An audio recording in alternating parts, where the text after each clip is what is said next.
유머를 하나 하겠습니다. 유머예요. 꼭 그렇다 그렇게 생각하지 마시고, 목사님 중에 한 분이 골프에 딱 맛을 들여가지고, 여러분 골프요 처음 하신 분들은 압니다. 골프가 너무 좋으면 골프에 완전히 미쳐버립니다. 그래서 목사님의 머릿속에 안전하서나 골프 생각, 안전하서나 주님 생각해야 할 목사가 그냥 안전하서나 누워있어도 천정을 보면은 홀컵이 저기가 있는데 어떻게 배팅할까 뭐 그러면서 그냥 머릿속에 골프가 떠나지가 않는 거예요. 그러다 어느 날 화창하게 맑은 날씨, 주일날이었습니다. 너무 날씨가 좋은데 그날따라 골프가 너무 간절히 생각이 나서 그만 교회에 부목사에게 전화해서 오늘 몸이 아프다고, 예배인도 못한다고 전화를 하고 교회 대신 목사가 골프장으로 간 거예요. 그래서 이 목사가 딱 거기에 클럽을 쥐고 이제 딱 휘둘러 펴려고 딱 하는 순간 천사가 이렇게 보니까 목사가 개복동 3-1 강대상에 있어야 될 목사가 주일날 골프장에서 지금 그러고 있으니까 천사가 하나님한테 일렀어요. 하나님, 저 목사 좀 보라고. 저 지금 저 목사냐고. 그러니까 하나님이 알았다고 고개를 끄덕끄덕거리시더래요. 벌 좀 주라고. 고개를 끄덕끄덕 하나님이 그러시더래요. 그래서 이제 골프채를 딱 잡고 첫 번 그 홀에서 딱 쳤는데 이 볼이 얼마나 길게 가는지 350야드를 간 거예요. 한국으로 계산하면 320m를 갔는데 그 비거리가요 타이거 우즈가 나가는 그 거리입니다. 그런데 이 골프공이 언덕에 딱 떨어지더니 떼굴떼굴 구르더니 그만 이 골프공이 홀컵에 쏙 들어간 거예요. 그것을 가리켜서 홀인원이라고 합니다. 일생에 한 번 할까 말까한 홀인원을 이 목사가 한 거예요. 첫 번 딱 쳤는데, 그러니까 그 모습을 본 이 천사가 하나님 벌 주라고 그러니까 어떻게 목사가 홀인원을 하도록 그렇게 가만히 계실 수가 있느냐고. 이 목사는 홀인원을 한 다음에 그냥 발짝발짝 뛰면서 아멘 할렐루야 막 은혜를 충만히 받는 거예요. 세상에 이럴 수가 있느냐 그러면서 그러고 펄쩍 뛰고 있는데 천사도 같이 뛴 거지. 하나님 벌 주라고 그러는데 어떻게 저럴 수 있느냐고. 하나님이 저게 벌이야. 뭐가 저게 벌입니까? 야, 주일날 골프 쳐서 홀인원 했는데 누구한테 말할 수 있겠냐? 평생 동안 가슴 아리하면서 벌도 저런 벌이 없을 거야. 여러분, 주일은 시간을 하나님 앞에 드리는 날입니다. 왜? 주일은 내 날이 아니에요. 주님의 날이에요. 인정하시면 아멘. 내 시간이라면 내 마음대로 해도 뭐라고 안 해요. 근데 예배하는 이 시간은 내 날이 아니라 주님의 시간이에요. 다른 거 하다가도 다 멈추고 주님 시간 드리는 거예요. 그래서 예배에 오시는 여러분들을 하나님 축복하시는 거예요. 왜냐하면 주일에 시간을 하나님 앞에 드리는 것은 하나님을 하나님으로 인정하는 거예요. 그러면 하나님을 하나님으로 인정하면 하나님이 여러분들 기억하고 예비한 복을 내려주세요. 그래서 시간을 하나님 앞에 드리는 게 주일이잖아요. 시간만 드리는 것이 아니라 몸을 하나님 앞에 드리는 거예요. 그래서 여러분, 예배는요 유튜브로 드릴 수도 있고 여러 가지 할 수도 있습니다만 그것은 특수한 상황이에요.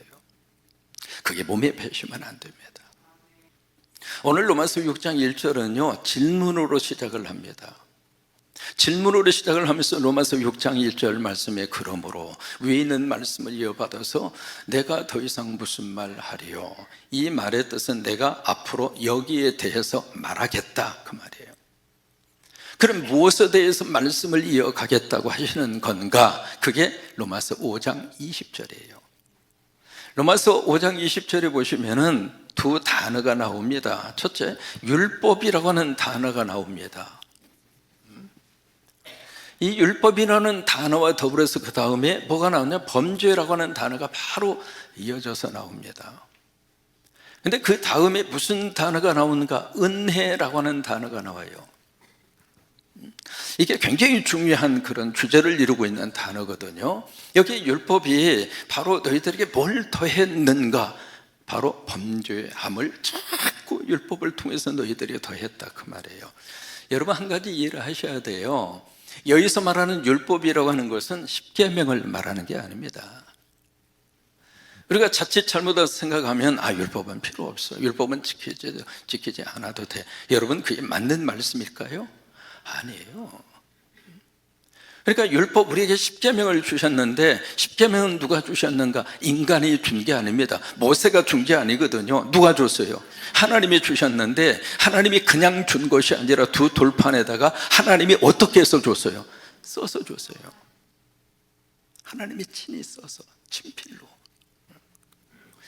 다른 모든 성경은 하나님의 사람에게 감동을 주어서 기록하게 했거든요. 보험서도 마찬가지고 서신서도 마찬가지고 구약도 마찬가지예요. 근데 유일하게 하나님이 직접 당신이 친필에다가 써서 우리에게 주신 유일한 말씀이 십계명이에요.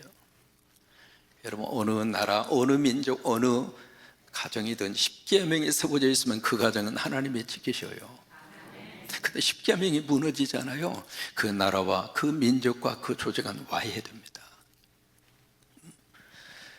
그러니까 여기에 율법이 죄를 더하게 했다, 그때 말씀하시는 율법은 십계명이 아니라고 하는 거예요. 그러니까 우리가 이 말씀을 가만히 묵상을 하면서 어떤 생각이 드느냐면 그렇다면 율법은 필요 없지 않는가? 그게 아니에요. 여기서 말씀하시는 율법이라고 하는 것은 십계명을 말하는 것이 아니라 여기에 율법은 의식법을 말합니다. 의식법. 그 중에 이제 몇 가지를 말씀을 드릴게요. 첫째가 그 중에 하나가 안식일법이에요. 안식일을 철저하게 지키라고 그랬습니다. 물론 십계명에도 나옵니다만은 그때의 안식일법은 지금 유대인들이 지키려고 애쓰는 그때의 율법적 의미에서의 안식일법하고는 달라요.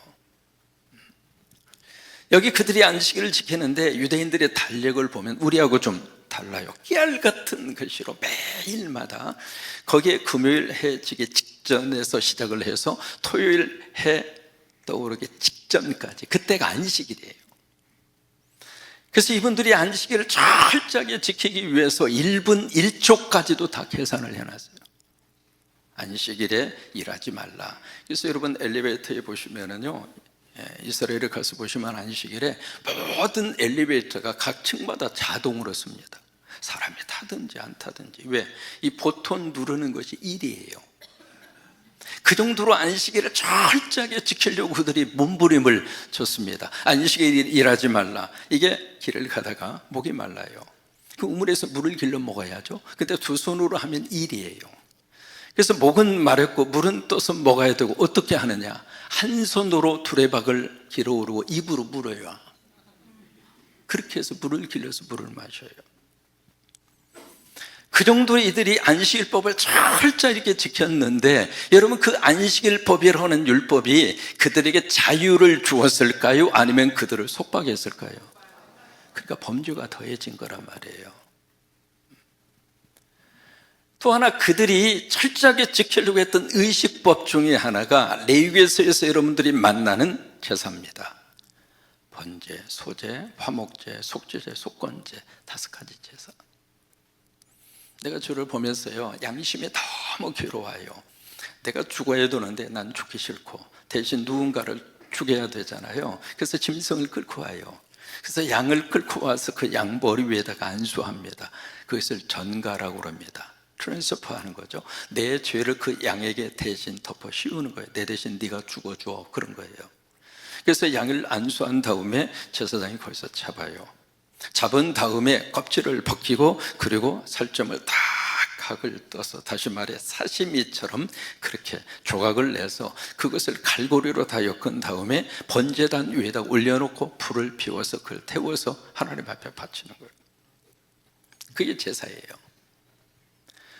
근데 그 제사법을 지켜가는 데 있어서 여러분, 이 죄의식이라고 하는 게 어쩌다 한번 생기는 게 아니잖아요. 그러면 매번마다 그 제사를 드려야 되는데 그 제사를 드리지 못하면 왜?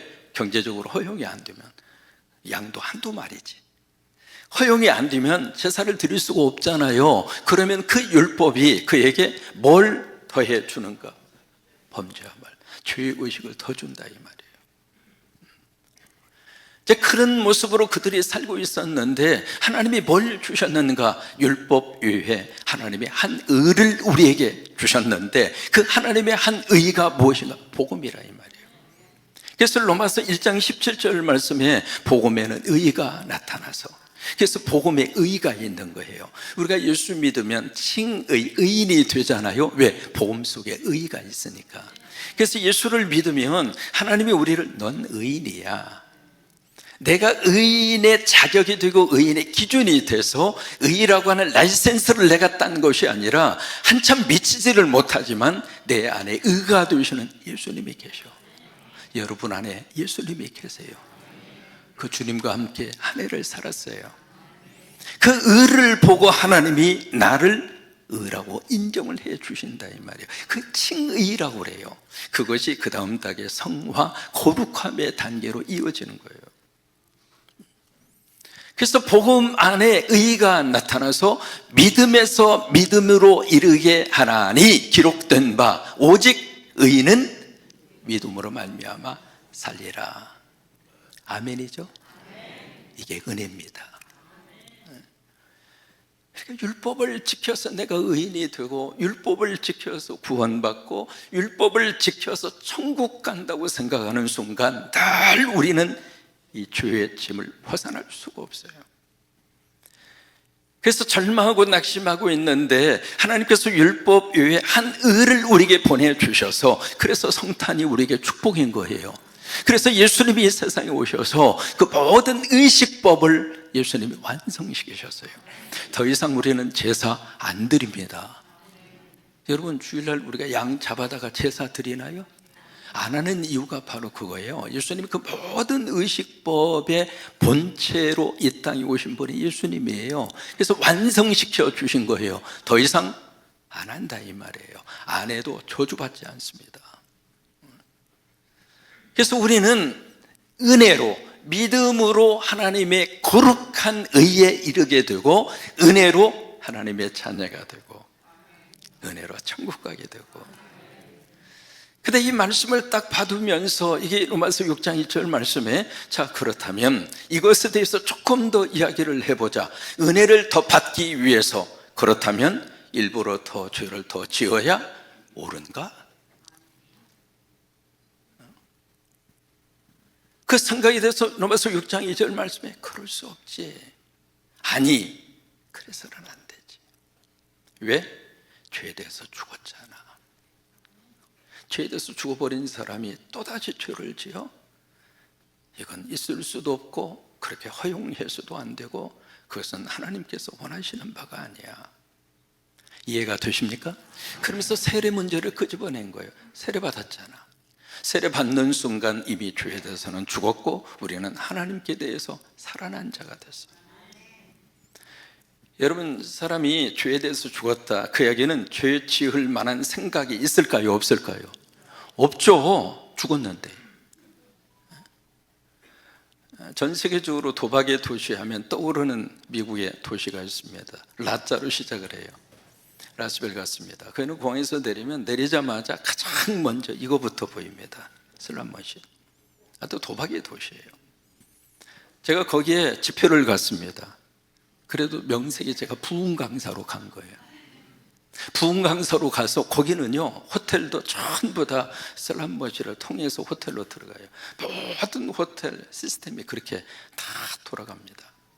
그런 부흥 강사로 갔는데 그래도 하나님 앞에 의의 병기로 제가 쓰임받는 강사잖아요. 이래봬도 제가 라스베가스 부흥 강사까지 한 사람이라고. 그러면 의의 무기로 하나님 앞에 쓰임받기 위해서 강사로 라스베가스를 갔는데 가가지고 딱 집회 마친 다음에 그 은혜의 영성을 가지고 슬람벗이 딱 거기에 앉아서 예수입니다 하면서 이걸 땡기는 게 옳을까요? 아니죠. 도박에 대해서 죽었는데 거기 강사로 왔다 갔다 하면서 그 자리에 아무리 왔다 갔다 해도 전혀 눈길도 안 가는 거예요. 왜 그럴까요? 죽었으니까. 죄에 대해서 죽어버린 사람이 어떻게 죄에 대해서 계속 할 수가 있겠는가? 그래서 오늘 본문 말씀을 그래서 주시는 거예요. 그러니까 내가 죄에 대해서는 죽고 하나님에 대해서 이제는 산자가 됐다 이 말이에요. 그리스도 예수 안에서 하나님께 대하여 산자로 여길지어다. 우리 스스로가 그렇게 생각하라 그 말이에요. 나는 이제 예수님 안에서 죄에 대해서는 죽었어. 나는 예수 그리스도 안에서 하나님께 대해서 나는 살았어. 나는 하나님에 대해서 산자라고 누가 나에게 그렇게 불러주기 전에 내 스스로가 그렇게 나를 인정하라 이 말이에요. 여기 하나님께 대해서 산자라고 하는 것은 어떤 의미를 가지고 있는가? 세 가지 의미를 가집니다. 첫째로 하나님과 화해했다 이 말이에요. 여러분 태양이 있습니다. 태양이 있는데 태양을 등지고 가면 태양이 뒤쪽에 있다고 생각해 보세요. 그림자가 어디로 옵니까? 앞에 있습니다. 하나님을 등지고 살면 늘 우리 앞에 그림자가 어른거립니다. 그런데 이 방향을 돌려서 태양을 바라보면 그림자가 어디로 갑니까? 없어지죠? 어디로 가요? 뒤로 가요. 그래서 인생이 그림자가 없어서 행복하게 사는 것이 아니라 하나님을 바라보고 그림자를 뒤로 하니까 감당할 수 있는 거예요. 그러니까 하나님께 대해서 산자로 여길지어다 그 말은 하나님과 화해를 한 거예요. 하나님과 원수로 지내다가 하나님을 늘 피해 다니면서 지내다가 이제는 하나님과 친구가 됐어요. 이제는 하나님을 어느 정도 우리가 가까이 모시게 됐는가? 하나님은 우리 아빠예요. 로마서 8장에 우리에게 주시는 말씀이 있잖아요. 로마서 8장 15절에 뭐라고 말씀하시는가? 크게 고백합니다. 너희는 다시 무수하는 종의 영을 받지 아니하고 양자의 영을 받자. 양자의 영이 바로 성령입니다. 성령을 받았으므로 내 안에 성령님이 계셔서 예수 믿고 신앙생활하게 됐다 이 말이에요. 우리가 아빠 아버지라고 부르짖느니라. 아빠 아버지, 여러분 이 단어를 계속 기억하고 사세요. 아침에 일어나서도 아빠 아버지, 운전하시면서도 아빠 아버지, 괴로운 일이 있을 때마다 아빠 아버지. 이게 하나님께 대하여 산자예요. 두 번째로 하나님께서 산자라고 하는 것은 새로운 존재가 됐다 그 말이에요. 고린도후서 5장 17절 말씀에 그런즉 누구든지 그리스도 예수 안에 있으면 새로운 존재가 된 거예요. 존재 자체가 달라졌다 이 말이에요. 존재가 이전 것은 지나갔으니 보라 새 것이 되었도다. 하나님께서 산자라고 하는 것은 세 번째 죄의 굴레에서 벗어났다 이 말이에요. 로마서 6장 14절 말씀, 이게 13절과 14절이 접속사 왜냐하면에 들어가야 정확하게 의미를 파악할 수 있습니다. 왜냐하면을 넣으셔서 그렇게 한번 읽으세요. 시작. 왜냐하면 죄가 너희를 주장하지 못하리니.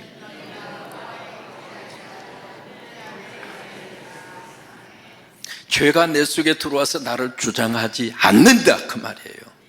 이제는 누가 주장해요?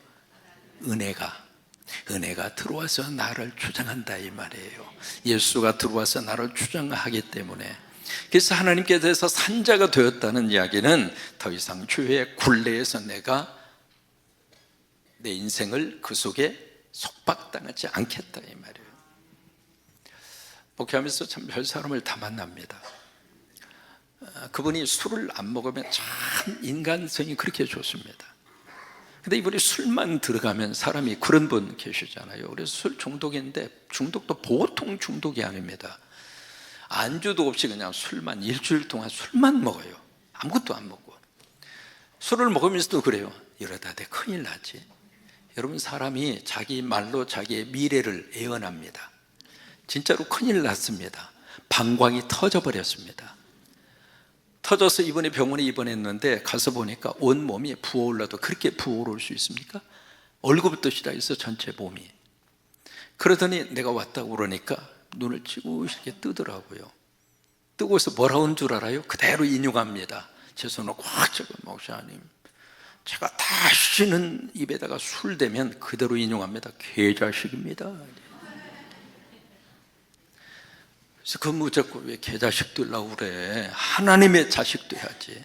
개자식 되지 말고 하나님 자식 되라고. 그래서 세게 기도하고 왔거든요. 이번에 퇴원했습니다. 그래서 교회에 오셨어요. 일주일 후에 술 또 먹더라고요. 결국 술 때문에 죽었습니다. 사람이 어느 굴레에서 벗어난다는 것이 이렇게 어렵습니다. 이 시간 성령님이 여러분들을 도와주셔서 벗어나야 할 굴레에서 성령님이 다 벗어나도록 여러분 스스로가 알아요. 이러다 큰일 나지, 더 이상 하시면 안 돼요. 진짜 큰일 나요. 스스로가 알고 계시니까 지적하지 않더라도 이 굴레에서 빨리 벗어나고 싶다. 그러면 하나님께서 도와주셔서 하나님께 대해서 산자가 되면 하나님이 그 굴레에서 우리를 벗어나게 하세요. 그래서 우리 몸을, 내 자신을 하나님께 드리고 내 지체를 하나님 앞에 드려서 의의 무기로, 도구로 하나님 여러분들을 다 쓰시게 되기를 축복합니다. 우리 마음을 하나님에게 드리고 생각을 하나님에게 드리고, 여러분 하루에 몇 가지 생각하는 줄 알아요? 5만 가지 생각을 해요. 5만 가지. 근데 그 생각 가운데 나를 너무 힘들게 하는 생각이 너무 많아요. 지나간 과거의 생각 때문에 절절히 가슴 아리하고, 이미 끝났는데도 불구하고 그때 왜 그랬는가, 그때 다른 인간한테 시집을 갔었어야 되는데, 그때 아파트 사야 되는데, 그때 그 주식 왜 팔아가지고. 이게요, 과거에 흘러가 버린 물은 더 이상 물레방아를 돌릴 수 없는데, 그럼에도 불구하고 그 생각 속에 꽉 잠겨 있는 거예요. 또한 아직 오지도 않는 미래 일을 땡겨가지고 그냥 지금 미리 땡겨서 걱정을 해요. 금방 애가 태어났는데 얘 대학 어떻게 갈까? 5만 가지 생각이 우리 머릿속에 꽉 차 있습니다. 그래서 루터가 그런 이야기합니다. 종교개혁자 루터가 뭐라고 이야기했느냐면, 새가 머리 위로 지나가는 거야 어쩔 수 없지, 그거 어떻게 막아요? 그런데 그 새가 머리 위에 앉아서 둥지를 틀도록 허용해서는 안 된다 이거예요. 그 생각이 내 속에 들어와서 자리 잡지 못하도록. 여러분 가끔 머리를 흔드세요. 이렇게 새가 여기 앉아서 둥지 틀지 못하도록. 저 머리 3번만 같이 한번 흔들까요? 시작. 여기 내 악한 생각 내 속에 들어와서 내 둥지 틀지 못하도록. 그래서 우리 지체를 하나님 앞에 계속 드려서 우리 마음도 드리고 생각도 드리고, 또 하나 우리의 눈을 하나님 앞에 드리면 모든 게 다 아름답고 좋습니다. 창세기 1장에 하나님 창조하신 다음에 하나님 보시기에 좋았더라. 눈을 하나님 앞에 드리면 다 좋아 보여요. 그러니까 눈을 하나님 앞에 드려서 다 좋아 보이는 세상. 그래서 우리 인생 사는 동안 아름답고 행복했다고. 천상병이라고 하는 시인 아시잖아요. 1970년에 그분이 규천이라고 하는 시를 우리에게 남겨주었습니다. 참 마음에 깊이 와닿는 그런 시예요. 나 하늘로 돌아가리라. 새벽빛과 닿으면 쓰러지는 이슬 더불어 손에 손을 잡고 나 하늘로 돌아가리라. 노을빛 함께 단둘이서 기슭에서 놀다가 구름 손짓하면은 나 하늘로 돌아가리라. 아름다운 이 세상 소풍 끝나는 날 가서 아름다웠다라고 말하리라. 눈을 하나님 앞에 드리면 우리 삶이 아름다워요. 아멘.